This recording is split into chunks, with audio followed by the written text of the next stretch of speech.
সবাইকে স্বাগত নতুন একটি ভিডিওতে। আজকে সেমিস্টার 2 এর বাংলা বিষয়ের উপর গুরুত্বপূর্ণ সাজেশন ভিডিও নিয়ে আলোচনা করব। যারা ওয়েস্ট বেঙ্গল স্টেট ইউনিভার্সিটির আন্ডারে কলেজগুলোতে পড়ো তাদের জন্য আজকের এই ভিডিও। মধ্য বাংলা ভাষার কালগত সীমা ও সাহিত্যিক নিদর্শন উল্লেখ করো। এই ভাষার ভাষাতাত্ত্বিক বৈশিষ্ট্য লেখো। এখানে মধ্য প্রাচীন বাংলা ভাষা দুটোই পড়বে। প্রাচীন ভারতীয় আর্য ভাষার কালগত সীমা নির্দেশ করো। এখানে প্রাচীন ও মধ্য ভারতীয় আর্য ভাষা দুটোই পড়বে। নির্দেশ সহ প্রাচীন ভারতীয় আর্য ভাষার ধ্বনিতাত্ত্বিক বৈশিষ্ট্য লেখো। বঙ্গালী ও ঝাড়খণ্ডী দুটো উপভাষাই পড়বে। বঙ্গালী উপভাষার কোন কোন অঞ্চলে প্রচলিত এবং এই উপভাষার বৈশিষ্ট্য লেখো। খুব গুরুত্বপূর্ণ প্রশ্ন এবারে পরীক্ষার জন্য। বঙ্গালী প্রথমে পড়বে, তারপর ঝাড়খণ্ডী পড়বে।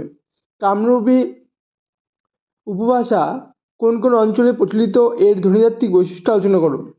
খুব গুরুত্বপূর্ণ প্রশ্ন এবারে পরীক্ষার জন্য। সকলে ভালো করে পড়ে যাবে, এই কোশ্চেনটি পরীক্ষায় আসতে চলেছে।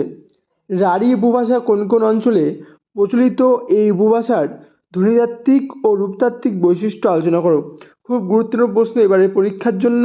সকলে ভালো করে এই কোশ্চেনটা পড়ে যাবে, এই পরীক্ষায় এটি কোশ্চেনটি আসার মতো। পরবর্তী কোশ্চেন 6 দাগের ধ্বনি পরিবর্তন কারণ ও উদাহরণ সহ আলোচনা করো। শব্দার্থ পরিবর্তনের ধারাগুলির উদাহরণ সহ আলোচনা করো। খুব গুরুত্বপূর্ণ প্রশ্ন। এখানে দুটি কোশ্চেন আছে, এখানে একটি কোশ্চেন আসবে। পরবর্তী কোশ্চেন 7 দাগের কোশ্চেন উদাহরণ সহ সংজ্ঞা লেখো।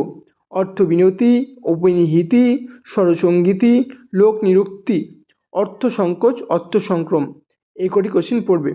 রোমীয় বর্ণমালার পরিচয় দাও। এর সাথে আলাদা কোশ্চেন রয়েছে আরেকটি, আন্তর্জাতিক ধ্বনিমূলক বর্ণমালা লিপ্যন্তর করো। এই কোশ্চেনের পিডিএফ থেকে দেখে নেবে, দুটো কোশ্চেন দেওয়া আছে। বাংলা ভাষার সময়কাল নির্দেশ করো ও যে কোনো দুটি বৈশিষ্ট্য উল্লেখ করো। ভিডিওর মধ্যে পিডিএফের পাসওয়ার্ড থাকবে, সেই পাসওয়ার্ড দেখে পিডিএফ ওপেন করে পিডিএফ প্রশ্নপত্রটি দেখে নেবে।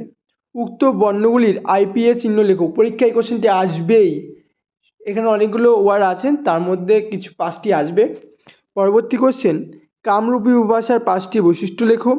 বাংলা ভাষার উপভাষা কয় প্রকার ও কী কী। খুব সহজ প্রশ্ন, প্রশ্নটি আসার মতো। ভিডিওটি ভালো লাগলে অবশ্যই লাইক করো, কমেন্ট করো এবং চ্যানেলটিকে